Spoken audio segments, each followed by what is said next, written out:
pesquisa, tá? Eu vou colocar aqui dados para vocês do Instituto Brasileiro do Fígado, IBRAFIC. Mostra que 55% da população brasileira tem hábitos de consumo, hábitos, aliás, de beber a bebida alcoólica durante, assim, na sua vida. Sendo que 17,2% dessas pessoas declararam que acabaram aumentando essa ingestão do álcool devido à pandemia. A gente pode falar que isso é essa associação das ansiedades, porque muitas pessoas ficaram em isolamento social. E quem vai conversar com a gente sobre este momento, nós temos hoje aqui psiquiatra e diretor do Hospital Vida, ele que é especializado em atendimento para dependentes químicos em Londrina, Eduardo Frasato. Chega aqui, doutor, seja bem-vindo à nossa casa, de Londrina para a nossa casa. Senta aí, doutor, igualmente, tê-lo aqui. Engraçado não, eu digo assim que quando a gente para pensar eu mesmo na minha vida, olhando para o passado da minha família, como que antigamente era comum a gente ver casos, normalmente de pessoa que trabalhava no campo, na roça, de levar o litrinho de cachaça para ir trabalhar junto, e era visto como algo normal. Eu sei porque meu avô fez isso, a minha avó relatava isso infinitas vezes, o quanto isso mexia com ela. Então isso já é uma coisa do passado, isso é da sociedade já desde o modo antigo, doutor?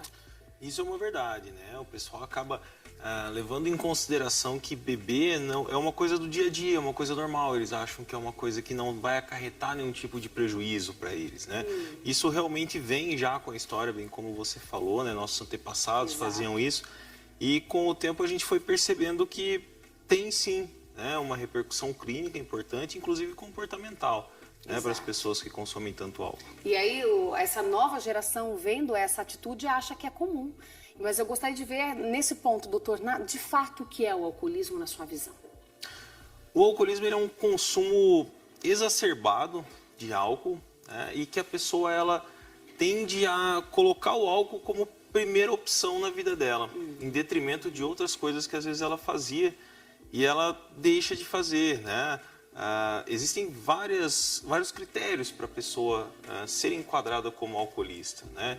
Critérios técnicos, que não vale a pena mencionar todos, mas que basicamente são alterações físicas e biológicas da pessoa com base no uso do álcool. Tá? Ela vai usar uma grande parte do dia dela indo atrás do álcool, né? Ou então se recuperando do uso do álcool, ou então usando o álcool. O álcool praticamente está em todas o movimento da vida dessa pessoa. Tá feliz? Até foi a pauta que eu até falei para a Mari. Mari, acho que é muito bacana a gente ir a fundo nisso. Tô feliz? Vou beber. Tô triste? Lá vou beber de novo. E isso foi um relato de uma atriz global que tá buscando ajuda por conta disso. Quando ela se viu, ela falou, gente, eu tô bebendo desde a hora que eu acordo e sem nenhum sentido. É só o fato de eu não perceber que eu estou bebendo mesmo, olha isso. Exatamente, e a pessoa ela não percebe, né? Ela coloca aquilo como uma primeira opção e ela não abre mais mão daquilo em detrimento a nada, né? Esse é o alcoolismo. E existem tipos? Aquele que bebe só finalzinho de semana, nada, eu bebo assim, ó, chego em casa, tomo uma cervejinha todo dia. O que o doutor entende que se enquadraria em tipos de álcool, em tipos de pessoas, né, que consomem álcool? Existem tipos de consumo de álcool, né? Não é todo mundo que consome álcool que é dependente, né? Não é todo mundo que é um alcoólatra. Eventualmente as pessoas podem beber em binge, por exemplo, que é muito comum para adolescentes, adultos jovens, que acabam tomando uma grande quantidade de álcool num curtíssimo espaço de tempo.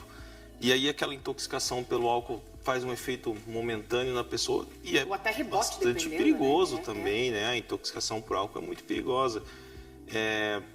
Na dependência a gente vai ter as diferentes gravidades, né? Os pacientes eles podem ficar um pouco mais graves, um pouco menos graves, mas nem por isso não precisam de tratamento. Né? Essa pergunta vem muito a calhar para esse momento. Quem bebe todo dia, doutor, ele é um alcoólatra? Pode tampar os olhinhos aí, Xuxa, Melicinha, Mariana, Juliana. Doutor, não tô aqui, tá? Doutor, eu não estou aqui, eu amo você, mas e aí, doutor? Mas você bebe assim pra ficar feliz, doutor? Essa é uma boa pergunta, né? Quem bebe todo dia alcoólatra? Olha, na verdade, a gente não pode definir que a pessoa que bebe todo dia é um alcoólatra, né? Não tem como a gente fechar esse diagnóstico. Faz, ou não? É isso e mais algumas outras coisas, né? Ela tem que ter colocado o álcool em primeiro lugar, né? Então, se ela continua sendo produtiva, claro que é muito importante a gente deixar claro que não tem uma quantidade de álcool que seja inofensiva, digamos assim. Uau.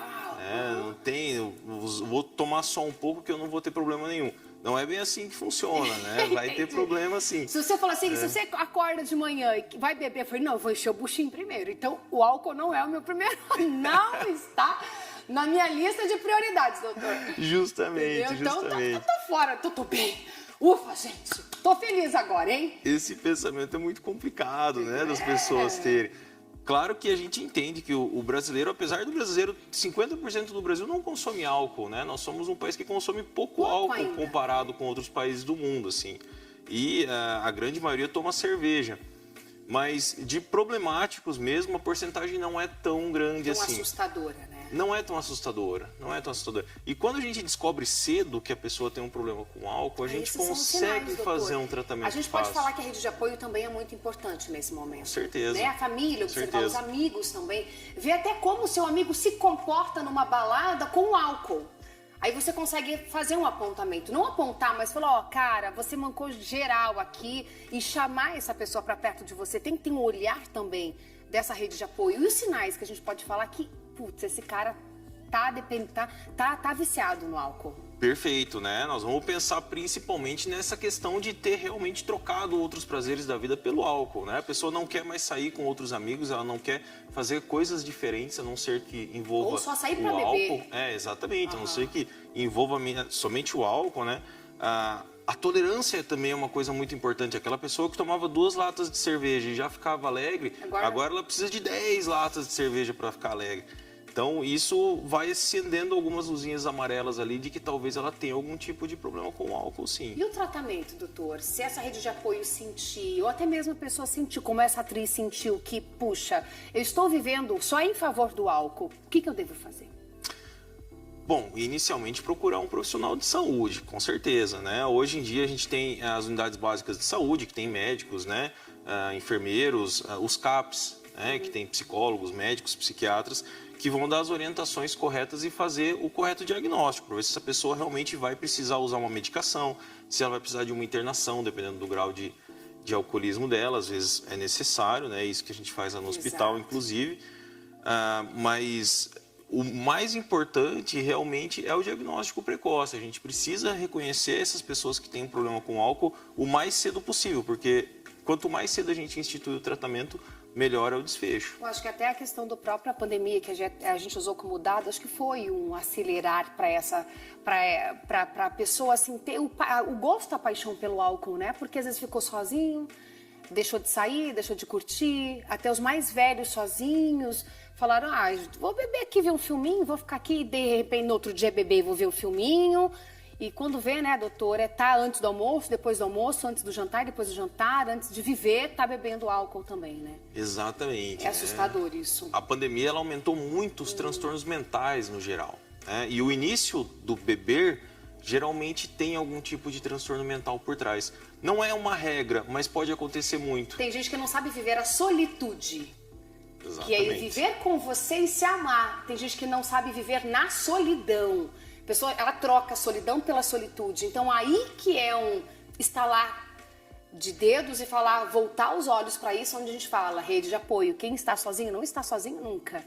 Mas pode deixar por causa da bebida também, né, doutor? Sim, né? Ela precisa de alguma substância ali para suprir algo que ela percebe que falta, né?